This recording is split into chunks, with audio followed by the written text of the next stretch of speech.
parce que yàlla dafa dogal. si samay jaar-jaar xam naa dañ si dellu soir sax sama àdduna sama vie yëpp haut et bas la. comme ni ma ko waxee dama juddoo Casamance sama papa nekk pénitencier donc jóge Casamance dem Tamba si camp Tamba bi jóge fa jaar Kaolack teere ji Rëbës dëkk naa biir Rëbës 4 ans ci biir prison bi. ndax mon père était là-bas comme chef de cour. D'abord secrétaire kii mais je pense après chef de cour bon j'étais petit hein comme que son papa dafa décédé très tôt il est mort à 32 ans donc ñu delluwaat Casamance suñu yaay fa la ñu defee nos armes disons. jóge fa am sama bac en 2002 année bu critique ñun suñu génération moo nekk le Joola. donc suñu génération ñun moo des si Joola bi mu nekk 2002 nekkoon année bu métti boo xam ne saa soo koy wax sax dina am yu mu yee ci yow ndax bu neexoon yàlla tey jii du ma fi toog bu neexoon yàlla tey du ma fi toog ndax jamono jooju tolloon nañ foo xam ne ñun ñëpp bëggoon dañu jël bateau bi à l'époque je me rappelle on venait d'avoir notre bac et suñu camarades yu ñu jiitu woon ñoom dama nañ université ñëwoon dellu si woon section waroon delluwaat section d'octobre. Cette catastrophe là lu taxaw mu pesant moo nekkoon que à l'époque le bateau était resté très longtemps dawul dafa dawoon lu yàgg doxutoon. après bi ñu ko relancé waatee ñu inauguré ko en pompe maman booy ñoom Yuba Samb à l'époque dugg si bateau bi ñëw Casamance ñoom ñëpp ñu def ko fête bu mag. donc ñun ñëpp ñu ne waaw bateau bi nga xam ne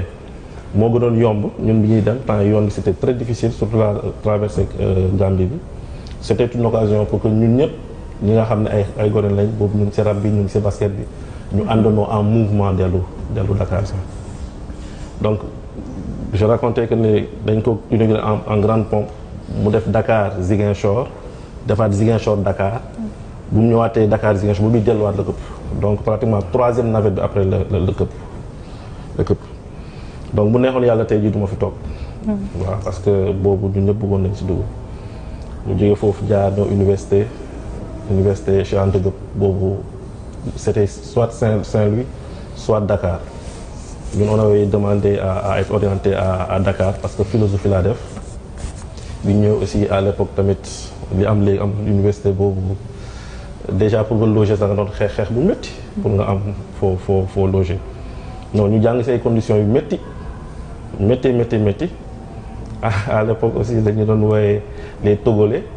parce que les Togolais mooy ñi nga xam ne duñu génn université bi amuñu attache Dakar duñu génn week-end wala ñu nekk du lundi dimanche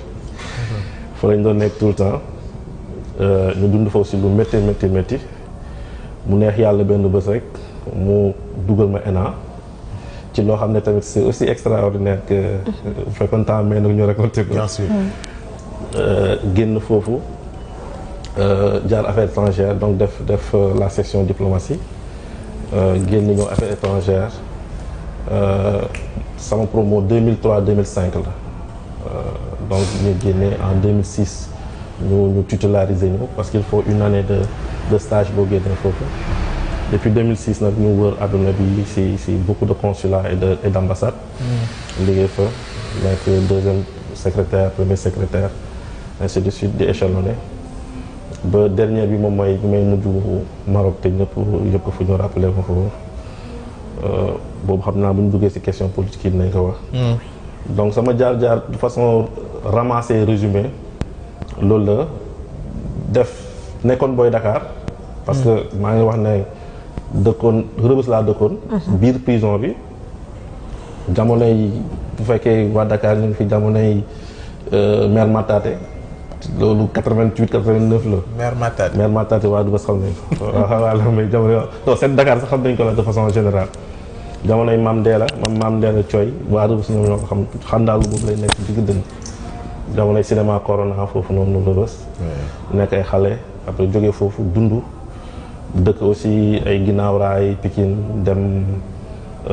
Camp Thiaroye dem temps ñoom Dina Ndiaye ñoom Moumbatka yooyu waa Dakar tamit dañ ko xam yu ñuy wàccee para yi maanaam jaar daal fii booy Dakar di jaar jóge foofu nag dem Casamance tamit dugal ma ci àll bi. waaw mu nekk benn cassure bu extraordinaire parce que je racontais tout de suite que man mon père était pénitencier donc amoon naa encadrement bi nga xam ne xale yi nga xam ne seen parents dañ leen di suivre matin soir dama ko doon am maanaam booy jàngi oto moo lay yóbbu boo ñëwee détenu yi ñoo lay jàngal pour chaque matière dama amoon un formateur boo feebaree si prison bi si biir lañ lay fajee ainsi de suite. À 10 ans mon père décède ñu yóbbu ma Casamance et ma vie tournée pour ñu xam Casamance dama doon jógee Bukot Yamatooñ di dox ba Boutout quasiment barrage Boutout su ma ko doon estimer peut-être on va être dans les 10 à 11 kilomètres ci xale bu am 12 ans 13 ans dox naa ko ñaari at day si laa bàyyi dox sax ba tey c'est dox yi fa la jeexee donc façon résumé est très en vrac. loolu moo nekk sama jaar-jaar après nag aussi dans la diplomatie aussi ma jaar fu bëri jaar si loxo yu bëri moo tax ñu wax protocole li may tooñee léegi. jaar si loxo ambassadeur bi noo jaata ba mu nekkee après mu mujj ministre. ah jaar nga ci loxoom. waaw parce que xam nga boo génnee ñun bi ñu génnee dañuy yóbbu au protocole directement du ñu génn école rek ñoo ñu yóbbu ñu service du protocole temps yooyu parce que dafa manqué woon personnel. ñoo renforcer ko bu ñu ñëwee nag léegi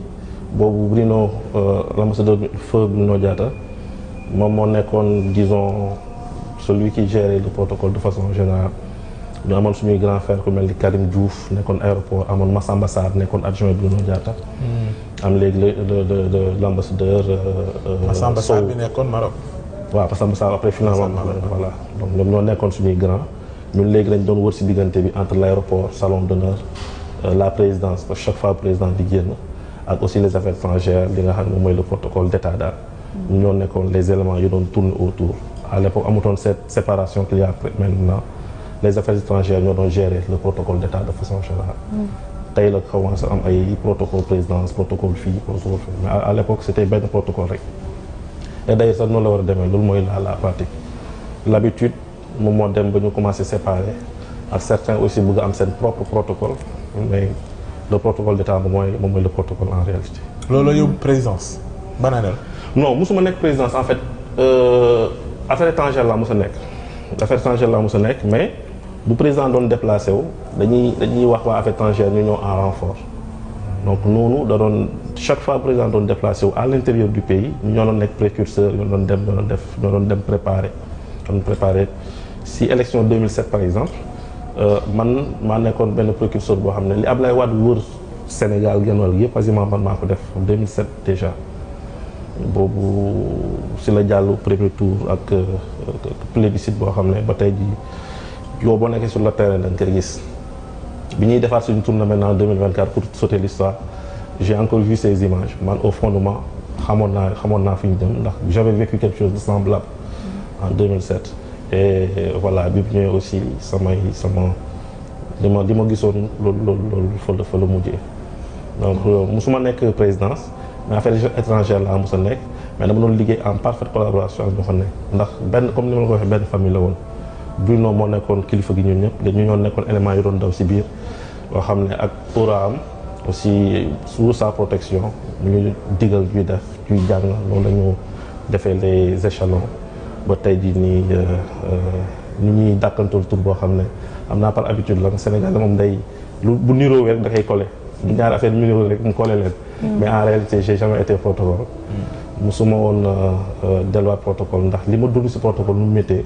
ñaanu moon yàlla ñu delluwaat protocole maintenant nag les gens ont pensé parce qu'à un moment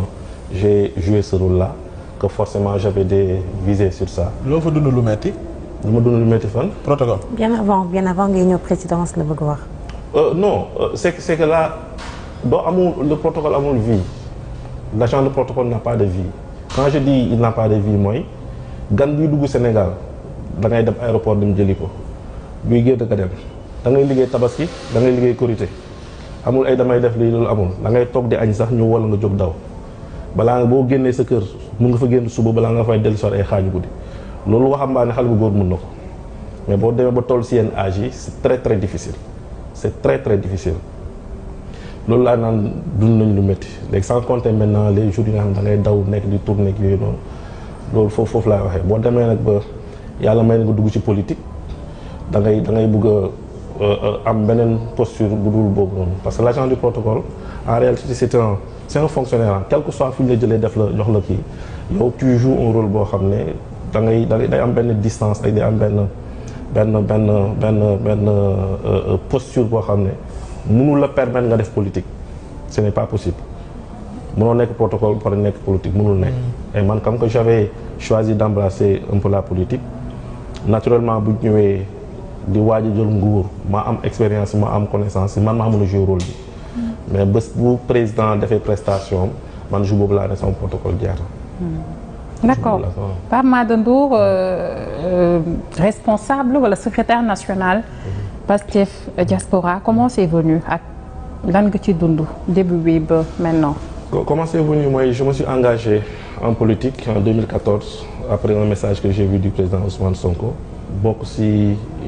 les premiers à arriver juste après le sortie bi les premiers salves commencé ba nit ñi commencé daw ñu ko créé les membres fondateurs ñu ñoo nekk ñu njëkk a ñëw bi ñu ñëwee salle bi c'était aussi yaraax que duñ toogee nii boobu y avait personne y avait véritablement personne noonu la ñu ñëwee jàpp ci aussi bu ñu ñëwee jouer rôle bi nga xam ne moom la bépp militant war a am mooy maanaam fépp fi nga xam ne war nañ ko fa waxee ñu nga waxee fa fépp fi nga ko war a défendre ñu défendre ko et fépp mën a gis nit bu ñu jàpp ne war nga mën a bokk ci projet bi bon à l'époque on parlait même pas de projet parce que le projet benn terme bu ñëw la mais dañu mën a doon naan changer le Sénégal ñu dem jëlee nit andi leen lépp li nga xam ne tamit laaj na ko comme engagement comme investissement ñu def ko mu valoir ma nag beaucoup de peine et beaucoup de souffrance ci sama cadre liggéey ndax bi ñuy dàq Ousmane Sonko en 2016 juin 2016 man 2 mois après lañ ma yóbbu Congo affecté ma Congo à Pointe-Noire au consulat général du Sénégal à Pointe-Noire ñu affecté ma foofu noonu et ñun xam nga dans la diplomatie ñun bëriwuñu on n'est pas nombreux les diplomates sont très très peu nombreux dans les